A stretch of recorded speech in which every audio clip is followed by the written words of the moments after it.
যে বিজেপি মমতাকে তুলেছিল সেই বিজেপিই কি মমতাকে শেষ করবে? টিএমসির জন্ম থেকে আজকের লড়াই 25 বছরের রাজনৈতিক বৃত্ত কি সম্পূর্ণ হতে চলেছে? 1998 সাল কংগ্রেস ভেঙে বেরিয়ে এলেন মমতা বন্দ্যোপাধ্যায়। নতুন দল তৃণমূল কংগ্রেস। কিন্তু সেদিন মমতাকে অক্সিজেন কে দিয়েছিল? 34 বছরের বাম দুর্গ ভাঙার জন্য যার সবচেয়ে বেশি দরকার ছিল মমতাকে, সেই বিজেপি। অটল বিহারী বাজপেয়ী, লালকৃষ্ণ আডবাণী এনডিএ জোটে মমতাকে জায়গা দিলেন, রেলমন্ত্রী করলেন। বাংলায় বাম বিরোধী মুখ হিসাবে মমতাকে প্রজেক্ট করল বিজেপি। আজ 2026, সেই বিজেপিই এখন মমতার সবচেয়ে বড় শত্রু। যে হাত ধরে টিএমসি উঠেছিল, আজ সেই হাতই টিএমসিকে উপড়ে ফেলতে চাইছে। রাজনীতির কি অদ্ভুত বৃত্ত! যে বিজেপি মমতাকে তুলেছিল সেই বিজেপিই কি মমতাকে শেষ করবে? ভুলে গেলে চলবে না, টিএমসির শৈশব কেটেছে বিজেপির ছায়ায়। 1998 লোকসভা বিজেপির সাথে জোট করেই মমতা 7-8টা সিট পান। 2000 সালে কলকাতা পুরসভা দখল করেন বিজেপির সমর্থনে। বাজপেয়ী সরকারে রেলমন্ত্রী হন। তখন মমতার একটাই লক্ষ্য, সিপিএমকে হারানো। আর বিজেপির লক্ষ্য ছিল বাংলায় একটা অ্যান্টি লেফট মুখ খাড়া করা। দুজনের স্বার্থ মিলে গিয়েছিল। কংগ্রেস তখন বামেদের সাথে সমঝোতা করে চলত। মমতা সেই সমঝোতা ভেঙে বেরিয়ে এলেন। বিজেপি তাকে প্ল্যাটফর্ম দিল।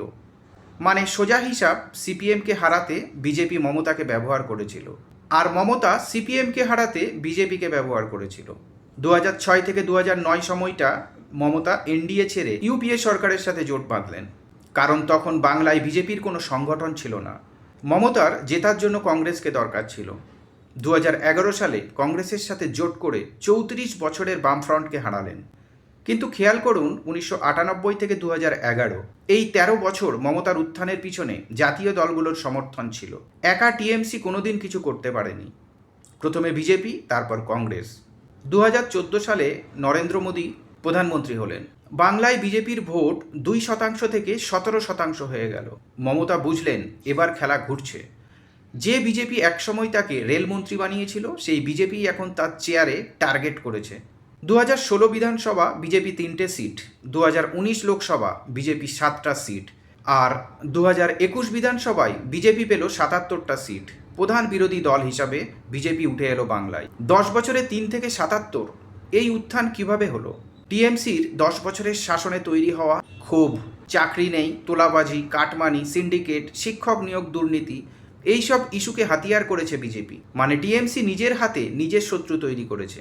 তবে টিএমসির 25 বছরের বৃত্ত কি তবে শেষ হতে চলেছে? 2026-এর সামনে দাঁড়িয়ে হিসেবটা দেখ। টিএমসির দুর্বলতা, টিএমসি 15 বছর ধরে ক্ষমতায়, অ্যান্টি ইনকামবেসি তুঙ্গে, নেতাদের নামে দুর্নীতি মামলা, ইডি সিবিআই লেগেই আছে। গ্রামের ভোটাররা ভাতা পেয়ে খুশি, কিন্তু শহরের মিডল ক্লাস বিরক্ত, চাকরি নেই, শিল্প নেই। অন্যদিকে বিজেপির শক্তি, কেন্দ্রে তাদের সরকার, টাকা, সংগঠন, প্রচার সব কিছু আছে। বিজেপি হিন্দু ভোট একজোট করার চেষ্টা করে মতুয়া, রাজবংশী, আদিবাসী ভোট ব্যাংকে থাবা বসিয়েছে। মমতা এখন একা।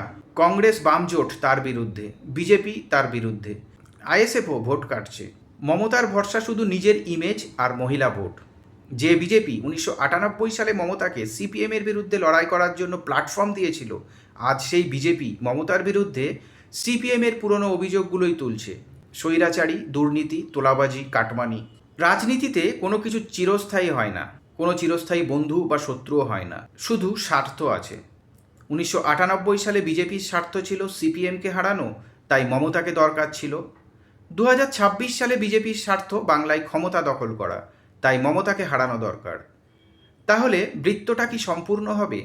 যে বিজেপি টিএমসিকে তুলেছিল, সেই বিজেপিই কি টিএমসিকে শেষ করবে, নাকি মমতা আবার নিজের ইমেজ দিয়ে রাজনৈতিক জীবনে কামব্যাক করবে? উত্তরটা দেবে ভবিষ্যৎ।